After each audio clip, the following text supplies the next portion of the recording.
Welcome to my dear friends on my official YouTube channel सुप्लान company.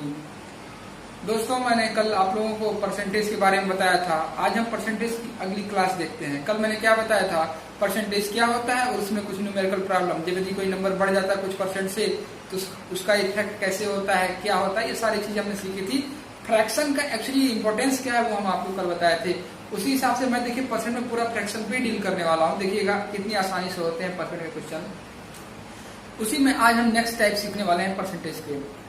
जो आज मैं क्वेश्चन सिखाने वाला हूँ ये बहुत ही इंपॉर्टेंट है। ये हर एग्जाम में आया हुआ है। आप पेपर उठा के देख लीजिए, चाहे वो बीएचयू एंट्रेंस का हो, बीएचयू बीकॉम के लिए हो, बीएचयू एलएलबी वालों के लिए हो, या आप देखे होंगे एंट्रेंस जो एसएससी के हैं, रेलवे के हैं, या यूपी टेट सीटेट के हैं। इस सभी एग्जामों में ऐसे क्वेश्चन आए हुए हैं। आज उस टाइप के मैं क्वेश्चन करवाने वाला हूँ। आप अब आज देखिए सीखते हैं हम कुछ उस टाइप के क्वेश्चन को। आइए देखते हैं। क्वेश्चन लिखा हुआ है कि side of a square increase by 10%, what is the effect on its perimeter, what is the effect on it's area. Question है कि किसी भी एक वर्ग है उसके साइड में 10% की वृद्धि कर दी गई। कोई वर्ग है जिसके साइड में, जिसके भुजा में 10% की वृद्धि कर दी गई है। आपको बताना है कि उसके परिमाप पे क्या प्रभाव पड़ेगा और उसके क्षेत्रफल पे क्या प्रभाव पड़ने वाला है। दोस्तों, ऐसा क्वेश्चन आप लोगों को, जिन लोगों ने आरएस अग्रवाल की बुक प्रेफर की होगी या कोई और कॉम्पिटिटिव बुक प्रेफर की होगी, उसमें एक शॉर्ट ट्रिक लिखा होता है। मैं बताऊंगा वो शॉर्ट ट्रिक अभी तो काम आएगा, लेकिन मैं जो ही अगला क्वेश्चन लिखूंगा वो शॉर्ट ट्रिक वही फेल हो जाएगा। तो आप लोग शॉर्ट ट्रिक नहीं, एक यूनिवर्सल मेथड सीखिए। मतलब मैं एक ही मेथड सिखाऊंगा, उसमें सारे इस तरह के क्वेश्चन लगेंगे। आपको कोई ना शॉर्ट ट्रिक रटने की जरूरत है, ना कोई कुछ करने की जरूरत है। बस मेरा फ्रैक्शन वैल्यू आपको याद होना चाहिए। वो भी याद नहीं याद है तो हम कर लेंगे, इतना टाइम होता है हमारे पास। ठीक है, अब देखते हैं इसको लगाते कैसे हैं। 2-3 चीजें आपको पेरीमीटर का फॉर्मूला याद होना चाहिए हर भी किसी भी उसमें।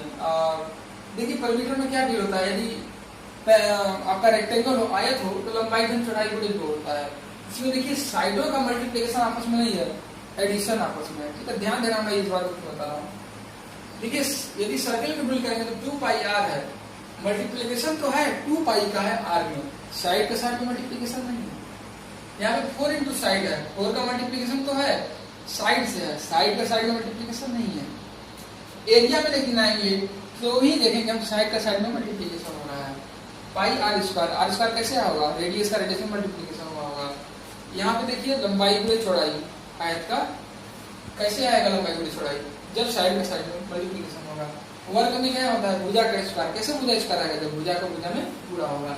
इसका मतलब एरिया के लिए हमें साइड को आपस में मल्टीप्लाई करना पड़ता है और पेरीमीटर के लिए जोड़ना पड़ता है। इसी तरह की वैल्यू में आयतन पूछ ले तो क्या करें, आयतन होती है जब साइड का 3 बार आपस में गुणा करते हैं तो आयतन बनता है। साइड का 3 बार आपस में गुणा करते हैं तो आयतन बनता है। यदि वो घनाभ है, क्यूबाइड है, तो length into breadth into height, मतलब लंबाई गुणे चौड़ाई गुणे ऊंचाई। और यदि घन है, क्यूब है, तो क्या, साइड का क्यूब। तो आप देखिए इसको 3 बार गुणा करना पड़ता है। ऐसा हम क्यों बता रहे हैं, क्योंकि इस सवाल को इससे ही डील करने वाले हैं हम। देखिए इसने क्या कहा, side of square increase by 10% ना। तो अच्छा है, पहला पेरीमीटर का प्रभाव सवाल बनाएंगे। देखिए तरीका, पहले फ्रैक्शन वैल्यू को आप लिख लीजिए। 10% को 1/10 लिखते हैं, इसमें कोई शक किसी को नहीं होना चाहिए। पहला क्या है, पेरीमीटर, परिमाप पे प्रभाव।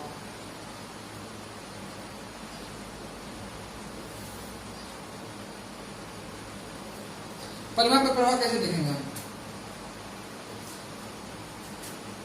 देखिए परिमाप पे प्रभाव का क्या मतलब है, जितना परसेंट आपकी लंबाई या चौड़ाई बढ़ रही है ना, उतना ही परसेंट परिमाप पे प्रभाव होगा। परिमाप में कुछ अंतर नहीं आने वाला है। पहले साइड कितनी थी, बाद में साइड कितनी थी, पहले बाद में, और इधर साइड पूरा। कल मैं आपको बता चुका हूं, जो नीचे वाला होता है ये ओरिजिनल होता है। ओरिजिनल मतलब पहले वाला, और ये ऊपर वाला क्या होता है, बड़ा या घटा, इंक्रीज या डिक्रीज। साइड पहले कितनी थी, 10 थी, अब बढ़ के कितनी हो गई, 11। कितनी बढ़ गई, 1 बढ़ गई। कितनी बढ़ गई, 1 बढ़ गई। कितने पे 1 बढ़ गई, 10 पे 1 बढ़ गई। तो कितना परसेंट परिमाप पे प्रभाव पड़ा 10%। इसका मतलब जितना परसेंट भुजा पे प्रभाव है उतना ही परसेंट क्या है, परिमाप पे प्रभाव है। तो परिमाप पे कोई दिक्कत नहीं है। आता सवाल क्षेत्रफल पे, परिमाप पे सवाल नहीं आता, इसलिए मैं समझा दे रहा हूँ। आपने कहा होगा कि भाई परिमाप क्यों नहीं बता रहे हो, डायरेक्ट मैं बता सकता था एरिया। परिमाप का सवाल इसलिए नहीं आता है क्योंकि देख रहे हैं आप, जो साइड पे प्रभाव वही तो परिमाप पे प्रभाव है। परिमाप साइड से ही रिलेटेड है, उससे कुछ अलग नहीं होने वाला। पर क्षेत्रफल में प्रभाव आपको दिखेगा, क्षेत्रफल पर प्रभाव, इफेक्ट ऑन एरिया। देखिए पहले बाद में साइड, दो बार देखिए यहाँ साइड लिखना पड़ेगा। क्यों? क्योंकि एरिया मैंने आपको बताया कि उसमें साइड का साइड से मल्टीप्लीकेशन होता है, ठीक है। अब पहले साइड कितनी थी 10, अब कितनी हो गई बाद में 11। फिर साइड कितनी थी 10, अब कितनी हो गई 11। अब देखिए एरिया, साइड गुणे साइड ही तो एरिया होता है ना। एरिया क्या होता है, लंबाई गुणे चौड़ाई, या भुजा गुणे भुजा, या पाई आर स्क्वायर, यही सब में होता है एरिया। तो देखिए क्या हो गया 100, और ये क्या हो गया 121, 11 कर रही है 121। ये देखिए कितना हुआ क्षेत्रफल 100, और ये कितना हुआ 121। ये कितना बढ़ गया 21 बढ़ गया। कितना बढ़ गया 21 बढ़ गया। अब हम क्षेत्रफल पूरा लिखेंगे, 21 बढ़ा है कितने पे 100 पे, तो कितना परसेंट बढ़ गया 100 का गुणा कर दीजिए आप, यानी 21% बढ़ गया। कितना परसेंट बढ़ गया 21%। आप देखिए साइड में जो इंक्रीज हुआ था 10% था, लेकिन क्षेत्रफल कितना परसेंट बढ़ गया 21%। देखिए अब मैं और सवाल लिख रहा हूँ इसी तरह का, जब आप इस सवाल करेंगे तो और ज्यादा क्लियरिफिकेशन आपका हो जाएगा इसमें, ठीक है। देखिए एक सवाल और करते हैं हम लोग।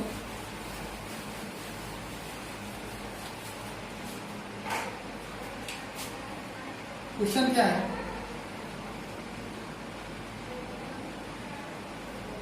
साइड ऑफ स्क्वायर, यहाँ पे इस बार रेक्टेंगल ले लेते हैं। उसमें क्योंकि स्क्वायर में साइड की बातें होती हैं, क्योंकि सारी साइड इक्वल होती हैं, तो रेक्टेंगल में हमें लेंथ और ब्रेड्थ दोनों की बात करनी पड़ेगी। देखिए यदि किसी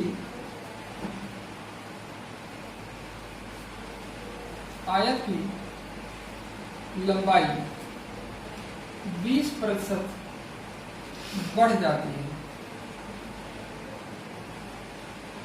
तथा चौड़ाई 25% घट जाती है, तो क्षेत्रफल में क्या प्रभाव होगा।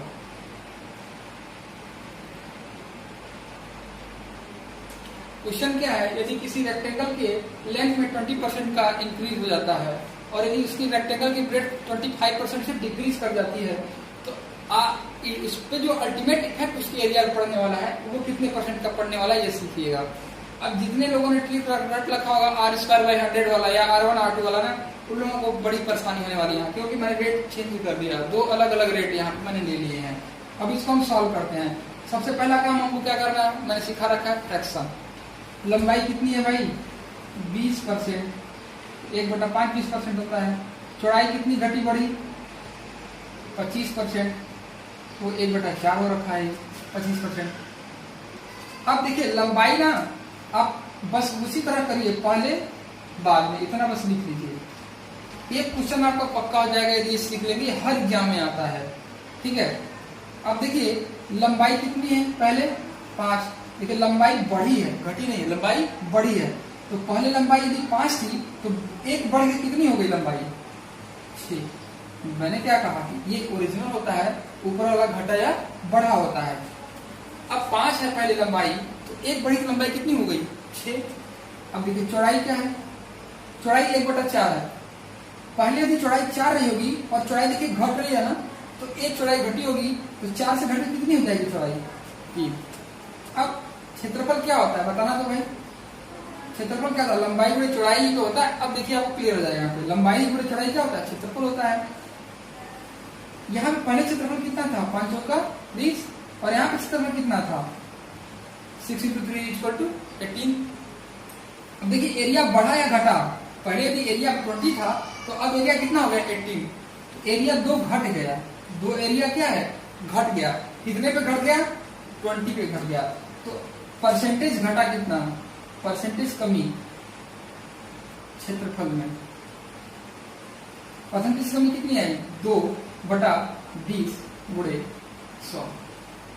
ये कितना आ जाएगा बताना आप 10%। कितना आ गया ये 10%। मतलब है कि किसी आयत की लंबाई में 20% वृद्धि कर दी जाए और चौड़ाई में 25% की कमी कर दी जाए तो उसके क्षेत्रफल में 10% की कमी आ जाएगी। क्षेत्रफल में क्या होगा 10% की कमी आ जाएगी। स्टूडेंट यही पे आज हम क्लास अपना ऑफ करते हैं।